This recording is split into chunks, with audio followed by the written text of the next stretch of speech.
and Prosperity podcast. I am your host, Life Coach Sharika Dunston. And today, for the very first episode of season 3, y'all, can you believe we are on season 3 of this podcast?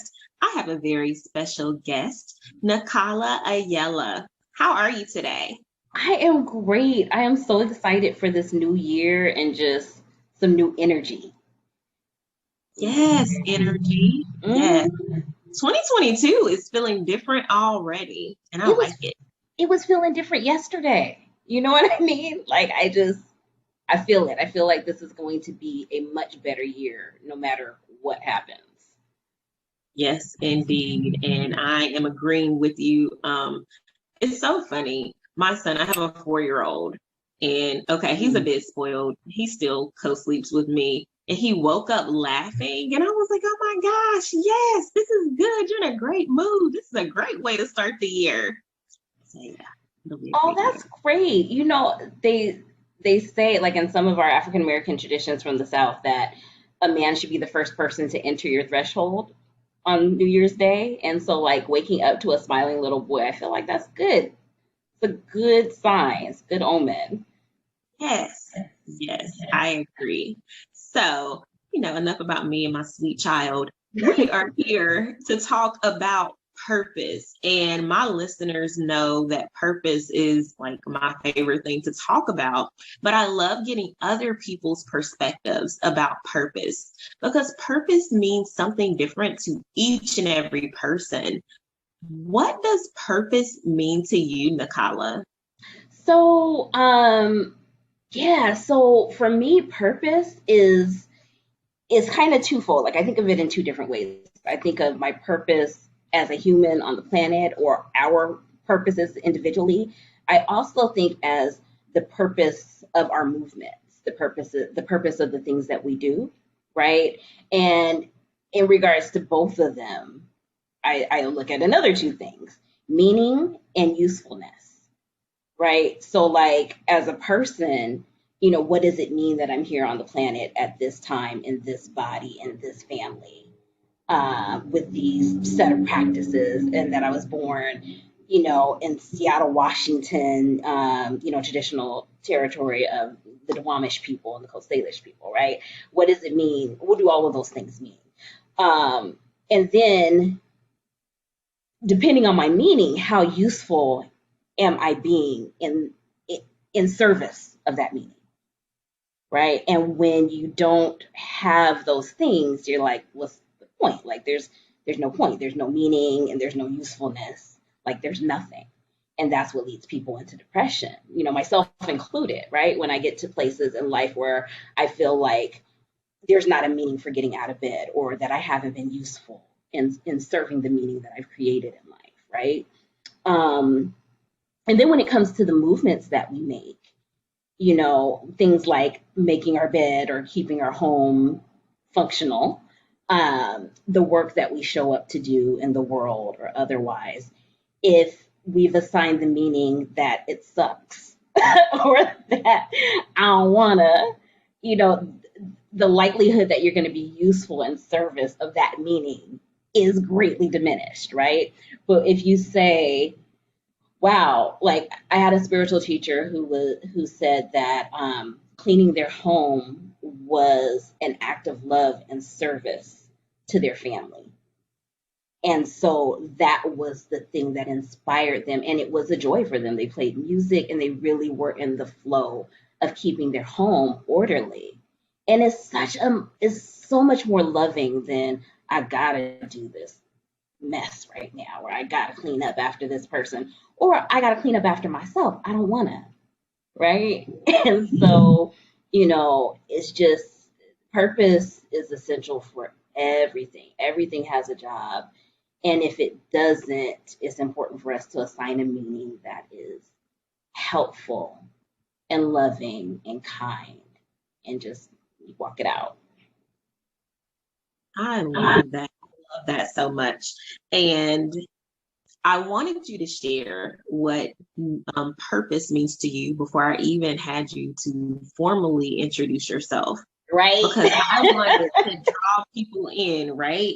They need to hear your perspective, because oftentimes people will listen to like a bio or listen to an introduction and they're like, I don't know if this fits me. I don't know if this, episode is for me. But I Right. am pretty sure that after hearing how you explained purpose, people are like, oh, I want to know more. So, Nikala, please tell us more about who you are. Sure, sure. So my name is Nakala Ayala, and I am a joy actualization coach. And I center my work around Black, Indigenous, and people of color communities because historically we have had not only our lands and our bodies taken in service of other people, but we have also had our gifts and talents taken in service of other people. And generationally, we've kind of perpetuated that trauma by going to school, building, developing a talent, and then farming it out to a job that we either love or hate, depending on the purpose we assign it, right? And we overgive to our families and we overgive to our communities. And this is exacerbated, based on your gender and your gender expression and all of the other areas, intersections of identity and marginalization, right? So my work is around how do we use the energy of joy to refocus and recenter ourselves in our own lives? And how do we focus on and just even centering our joy? Like for some people, they're like, how do I center my joy? I got family, I got kids, I got to pay these bills and all this stuff. And so like joy doesn't even come up. And that's also a residual trauma because we've always been under attack. As a Black community for sure. I can't necessarily, I mean, and certainly other communities as well. And, but we know what it's like to have parents who are like, do this, do that, so you don't get harassed by the police, so that you can have enough to survive, so that you can feed the kids when they come. You know what I mean? But we don't grow up with the luxury of thinking about the things that just feel good. The things that feel good kind of are done on the side, or we kind of sneak them in. You know what I mean? We sneak them in around all the other things. But the way I see it, because systemic oppression well, not sole purpose, but like a huge side effect of systemic oppression is that our joy is extinguished, it's stamped out, and it is murdered. Like, like the idea is to destroy it, right? So if you're able to have joy energy to move through life with, it's an act of resistance. But also because joy energy makes you more creative, intelligent, energetic, then when you are negative, neutral, or stressed, it also is a tool of liberation. Yes. So that's a very long explanation of who I am. No, but you know what? It was perfect. Seriously, it's so interesting that your specialization is in joy actualization. I spent the last week of December 2021 just really focusing on joy and bringing joy to my family, trying new things. Joy is so important. And I didn't really start thinking about joy until 2020. At that time, I had a new job, and my boss was an amazing Black woman who was also a wellness coach. I worked at a university in a wellness center. I was violence prevention. So being around this amazing woman who always talked about joy, and she allowed me to accompany her for this presentation on joy for Black grad students at the university. And I was like, this is so dope. Like, oh my gosh. Like, it literally changed my life to the point I created a workshop for joy for a family who hired me to speak at their family reunion. And I was like, oh my gosh, this is like amazing. And it wasn't my family. These people found me online and they were like, can you speak at our family reunion via Zoom? Sure. And they were like, we want to talk about something uplifting. I'm like, what about joy? What about joy, right? Yeah. Joy. It is so important. And so, since that time in 2020 until literally the end of 2021, I'm like, joy is so important. And I don't know if you're on Facebook, but all my Facebook friends are like, leave me a message to end 2021. And I kept telling people, peace and joy are your birthright. You deserve Mm, peace and joy. And I'm like, this is so yes, important. And people need yes. to embrace that. So to Hmm. meet a coach that specializes in that, like I am so excited Yeah. and so happy. I cannot wait to tell people about you, Nikala, Thank because you. people need joy. People need to People, embrace joy. They need to experience joy and not just, the sucky parts of life. Like I am the type of person who, someone tells me something bad is happening. I'm like, that sucks. It right, does. right. But you know what? We can find some other things to counteract that. Like, yeah, that part may be sucky, but there's still joy out there for you to have hope to. Like, joy is your right. You deserve joy. Joy is liberating. So thank you. It is. It so is. And before I forget, what do you remember the name of the person that you heard talking about joy at that university? Yes, Dr. Charla Blue Mail. Charlotte what? Blue Mail. Blue mail. Okay, perfect. Thank you so much for that. Yeah, so I define, for the purposes of my work, I define joy as an internal sense of contentment, satisfaction, and well-being that is not dependent on external forces. And then that way you can think of it as a tool to help you navigate difficulty, because of those added benefits of being more creative and actually being 37% better in sales. A joyful brain is 31% more productive and 37% better at sales than a brain that is negative, neutral, or stressed. And that's excellent news for not just business people or people who are in sales, but anybody who is trying to convince somebody to invest money, time, or energy into something. Right. So that's where that tool of liberation piece comes in, because I know invariably, somebody, well, I've already heard from some of my elders, oh, I gave up on joy a long time ago because it's not possible. And I know that people who were around for 2020 are like, how am I supposed to be joyful when there is viral Black Death, when all these Native women are going missing and nobody knows about it, and there's no recourse? Because, like, most of the people who are doing it are not beholden to tribal courts. And if they're not beholden to tribal courts, then and American government doesn't and won't prosecute or confine them. You know what I mean? Like, it makes people super vulnerable. And then there's that constant erasure in that community, right? So how are we supposed to be joyful in light of all of those things? And what I would say is that, there are things that you can do to stimulate and cultivate that internal sense of peace and joy that can make space for you to be more creative to deal with those other things. Or, as increasing your ability to sell things, convince other people that these things are important and that we need to be organizing and strategizing to make some different changes. But as long as we're just taken out by it, we're of no use, right? Yes, yes. Now I don't even want to talk about purpose. I just want to talk about joy. You can do that. Um, It's your show, girl. It's your world. you're right. You're right. Oh, joy. There is just something that's so important about this conversation surrounding joy, because joy is so meaningful and it has so much use that, honestly, as you have mentioned, we have neglected in our communities of color. Maybe it wasn't really neglect, maybe it was ripped from us, but we are still dealing with those after effects. But it's so, so important for us to find that joy again. Um, so yeah, do I want to talk about joy? Do I want to talk about purpose? Do I want to talk about the purpose of joy now? Because I feel We like can we just need to talk we can more about the purpose of joy.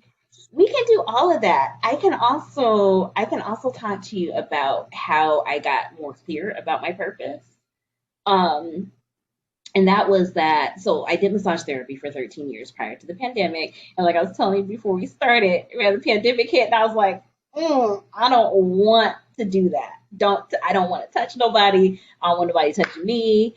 And just the idea of being in a room alone with one person breathing their air for an hour just, totally made me say, you know what, I'm just gonna not only that, I mean, but they also I became non-essential, like at a certain point in our state, and so it was illegal to practice massage really during the pandemic, right? So for maybe 6 months of the pandemic, and then things came back a little bit. So, but I never went back. I ended up I was like, well, what is my next thing gonna be? And I thought about, I love massage therapy so much. I'm a tactile kinesthetic person. I really like, prior to the pandemic, like I said, I really did enjoy touching people. But what I enjoyed more than that was talking to people, really about how to get more happiness in their lives. And, so, okay, so you're coming in for massage because you were stressed out so much that you needed to get some relief and get some space for yourself that was quiet and just about you, right? But how can you cultivate that in other areas? Or, if you hate your job, like, how about we figure out, what do you like? What feels good? So like I found myself asking people those kinds of questions a lot, and just hearing, giving them space to do all of that stuff. And that was actually, like, if I had it to do over again, would I prefer to talk to people about what they want to create in their lives, or massage them, and put them together just enough to go break themselves down again and have to put them back together? Or do I want to give people the resources to create the things in their lives that they really want? Definitely be the latter. And so I was like, okay, so what is my vehicle for this? And at first I thought it was going to be astrology. And I called an astrology teacher, ended up falling in love with him and dating. He also was super intuitive, right? And so he asked me at some point, if you have the powers of the divine, if you had all the access to all the powers of the divine, what would you do with it? And I was like, oh, I had never been asked that question in that way. I've been asked, if money weren't an issue, what would you do? And don't, put any barriers to it or any constraints. But I was like, all the powers of the divine. Well, that's something different, What would I do? And for me, it was, I would get to the bottom of my own joy, figure out what that is, and just like play in my own magic and then show other people how to do it. And so that's really how I got to that. And then, also reflecting on other things that I've been told by other spiritual teachers and intuitives and things like that, is about my energy being a bright energy that comes into darker places, and brings a warmth and a joy to the space. I'm like, that tracks. I like that, And it's not that I don't, I mean, I get really down sometimes, but because I have, a propensity to be like really bright and really strong, and also like have super low lows, I've developed a lot of skills and tools to kind of get myself back to this more natural state of joy and excitement and adventure and awe that, is more natural to my personality than the other stuff. You shared so much there, from the, you reached out to this person and you fell in love. That's beautiful, by the way. That is so beautiful. I love a good love story. But also the question that you were asked, and people always go to that, if money were no object, this whole capitalism thing. And I'm just like, oh, this is so tired and played out. But the way the question was phrased to allow you to really tap in and dive into, what brings you joy, which is sharing joy with other people. Like, that is such a beautiful thing. Yeah. And it feels on purpose. And, and so like when I'm aligned to this purpose, when I'm useful in the service of this meaning, life is amazing. Life is amazing. And it does not matter. It is that feeling of amazingness doesn't change based on like what experiences are. So like, yeah, it's just really, and I shouldn't say it doesn't change. I should say for me it's a grounding force. So even though stuff may happen and you're like, oh man, that's messed up, or I'm sad, or I'm hurt, or I'm devastated, even, having that anchor in a place that is just good gives you space to tend to yourself and not just like be lost to the streets, you know what I mean? Or just you just be, lost in the streets or lost to your bed under your blankets and not wanting to get up. Or you can be like, "Whew, this is a lot. So I'm going to tend to myself and I'm going to get resourced and I'm going to come back and deal with this thing." And you know what? Something you mentioned earlier, joy allows you more creativity. So when joy is your home base and you're going through a difficult circumstance, when you tap into that joy after taking care of yourself, of course, you can find creative ways to tackle that circumstance or situation. And it's such a lovely thing. So I was blessed to leave my full-time job in 2021 in the summer.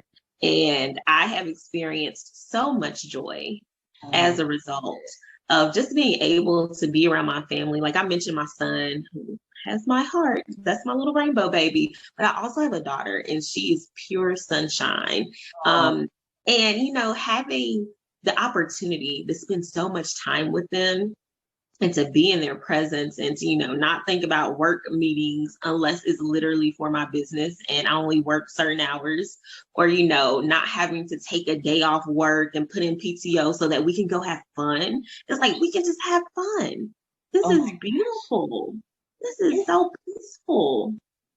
Being in business for yourself is the absolute best ever.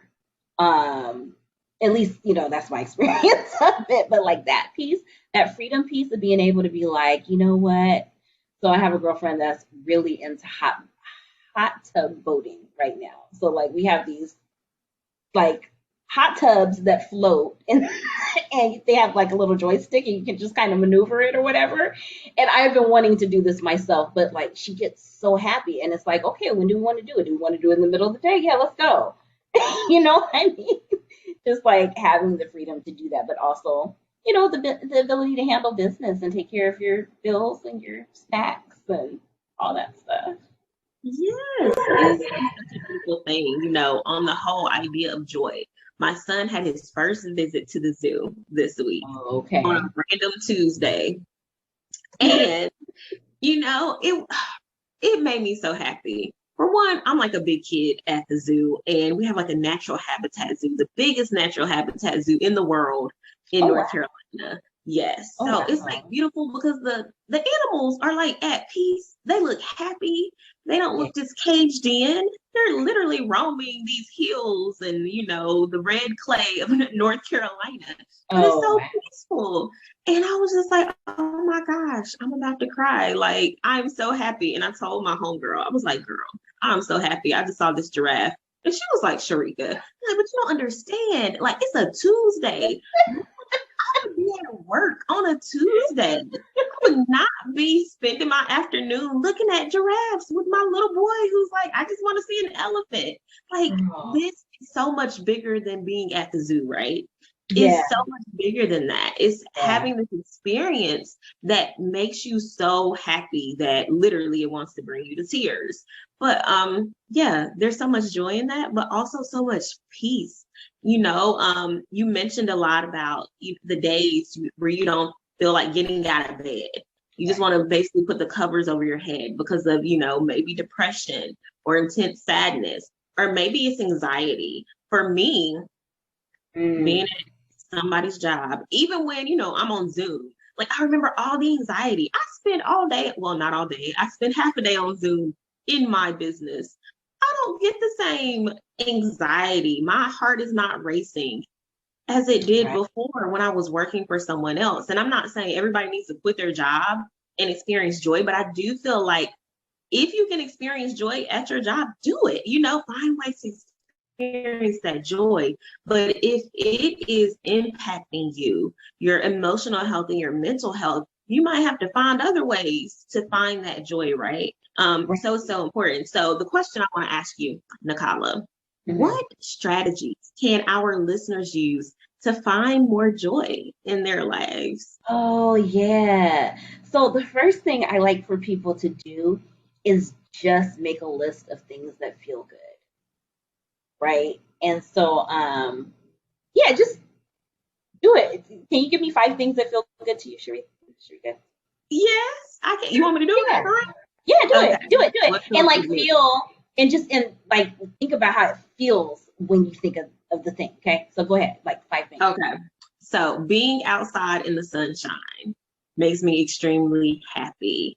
Being by water when the sun is shining makes me even more happy.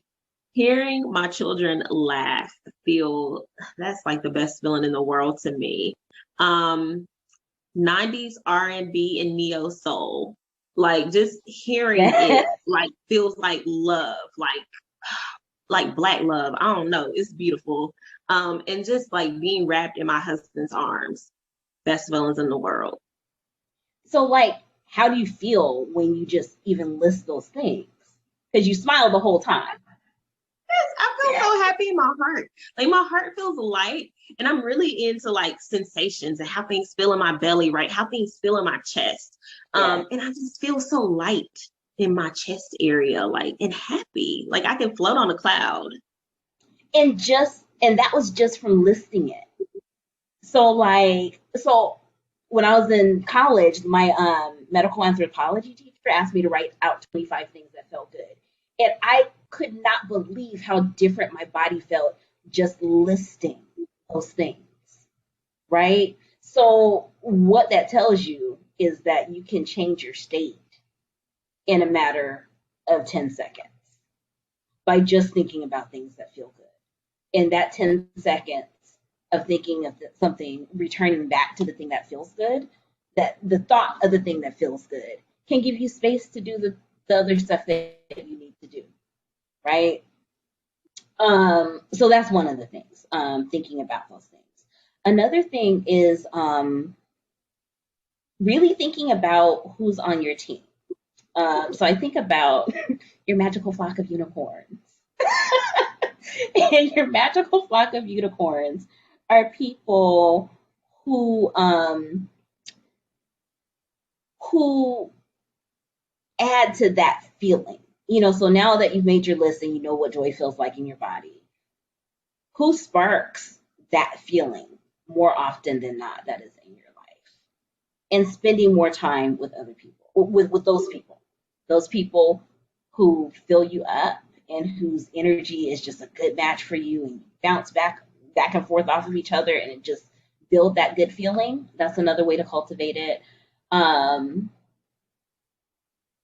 and then just doing, that list of things that you said feels good, doing more of those things. Those would be my main three. Like, just and make it a practice, make it something, and don't make it difficult or hard or stressful. But I mean, because like, my thing is like traveling is one of those things that makes me just feel like so like in my body, just everything relaxes when I think about, being in a different country and hearing different sounds, smelling different smells, eating amazing food, being on white sand beaches with warm water to swim in.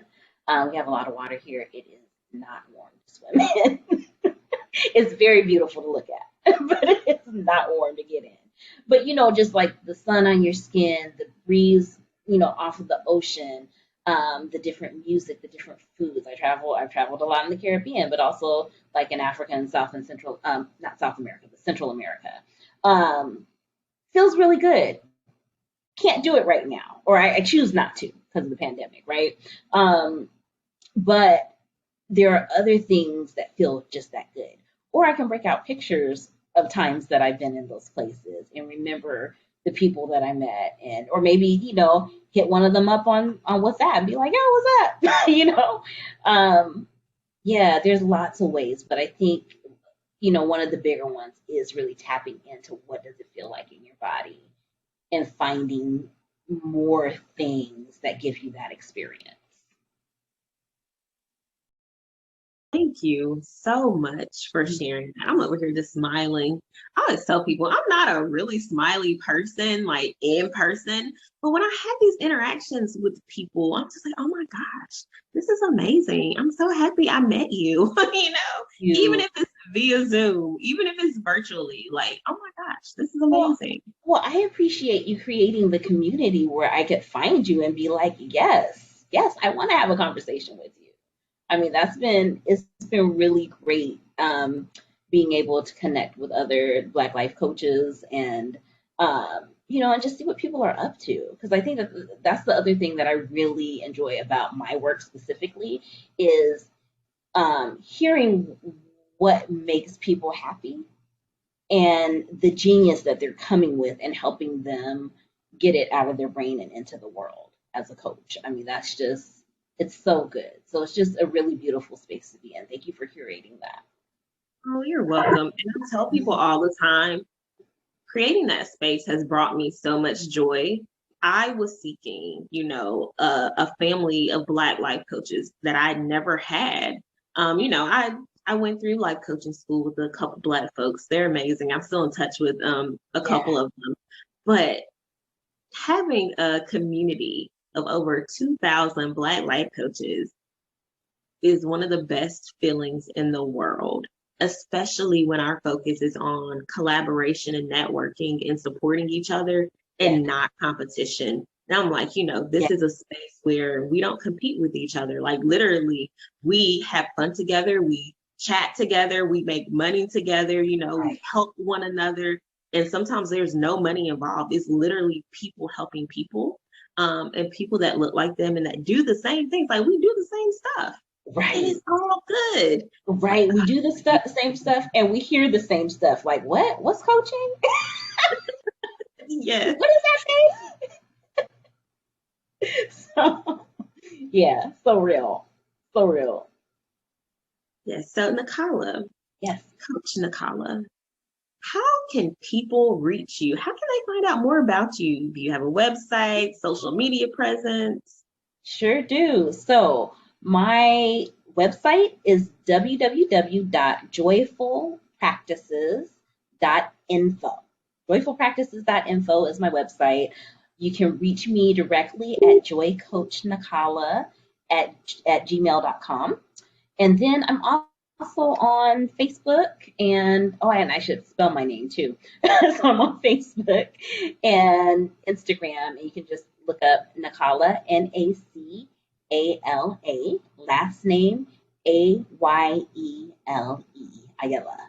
So yeah, and then so Joy Coach Nakala at gmail.com and joyfulpractices.info.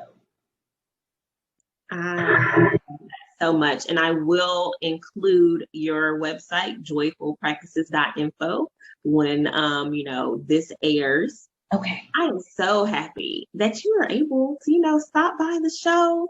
The first episode of season 3, first episode of 2022, to spread joy, to share joy, and to talk a little bit about purpose. But joy has such an important purpose, right? We need more of it. And 2022 will be a year filled with joy. That's Yes. what I'm counting on. Yes, for sure. Thank you so much, Sharika. Thank you, Nakala. And thank you all for tuning in. This has been another episode of the Peace, Purpose, and Prosperity podcast. I am your host, Life Coach Sharika Dunston. Take care, guys. Bye.